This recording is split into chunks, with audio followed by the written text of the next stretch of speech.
নমস্কার বন্ধুরা, কেমন আছেন? আনন্দী রান্নাঘরে আপনাদের সকলকে জানাই স্বাগত।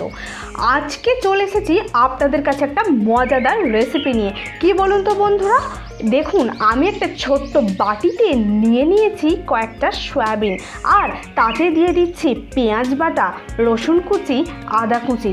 আপনারা ভাবছেন সয়াবিন দিয়ে এগুলো আবার কি হচ্ছে? আজকে কি বানাবো বলুন তো? আজকে বানাবো হচ্ছে সয়াবিনের পকোড়া।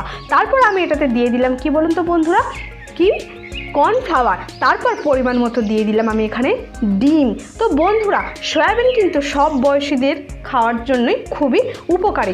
একমাত্র যাদের কিডনির অসুখ এবং গাউটের সমস্যা আছে তারা ছাড়া প্রত্যেকে কিন্তু সয়াবিন খেতে পারেন।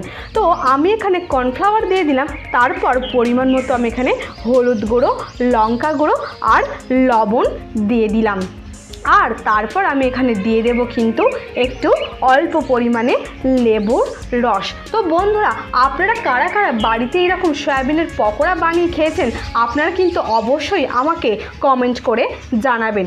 জানেন তো বন্ধুরা, ঋতুনিবৃত্তির পর মাঝবয়সী অনেক মহিলার হাড় ক্ষয়ে যাওয়ার প্রবণতা দেখা যায়। এই সমস্যা কমাতে সয়াবিন কিন্তু উল্লেখযোগ্য একটা ভূমিকা নিতে পারেন।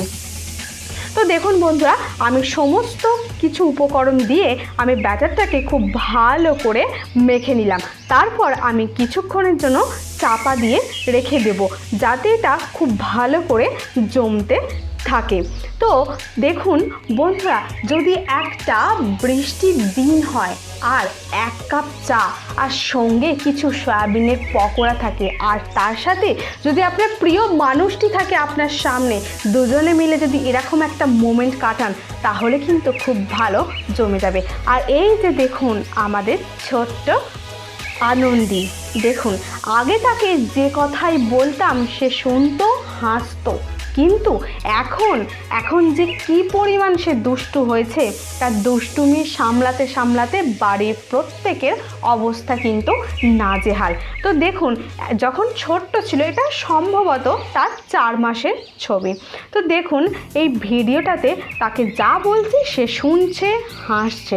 তো আপনারা আপনাদের ছোট ছোট ছেলে মেয়েদের সাথে কোনো যদি এরকম দুষ্টু মিষ্টি সময় কাটিয়ে থাকেন আপনারা কিন্তু অবশ্যই কমেন্ট করে জানাবেন। তো দেখুন বন্ধুরা, আমি কিন্তু ব্যাটারটাকে কিছুক্ষণ চাপা দিয়ে রেখে দেওয়ার পরে আমি এবার কড়াইতে তেল বসিয়ে কিন্তু সয়াবিনগুলো তেলেতে দিয়ে দিলাম পকোড়া হওয়ার জন্য। জানেন বন্ধুরা, এই সয়াবিন রক্তচাপ স্বাভাবিক রাখে, কমায় বাতের ব্যথাও। তাই আপনারা কিন্তু আপনাদের খাদ্য তালিকায় সয়াবিন রাখতেও পারেন। তো বন্ধুরা দেখুন, আমার এদিকে কিন্তু সয়াবিনের পকোড়াগুলো খুব ভালোভাবে ভাজা হয়ে গেছে। তো আপনারা কারা কারা এইরকম সয়াবিনের পকোড়া বাড়িতে বানিয়ে খেয়েছেন বা আপনাদের খেয়ে কেমন লেগেছে আপনারা কিন্তু অবশ্যই কমেন্ট করে জানাবেন। তো বন্ধুরা, আজকে কিন্তু আমার এই রেডি হয়ে গেছে সয়াবিনের পকোড়া। আজকে এই পর্যন্তই, দেখা হবে নতুন কোনো ভিডিওতে। ততদিন সকলে ভালো থাকবেন, সুস্থ থাকবেন।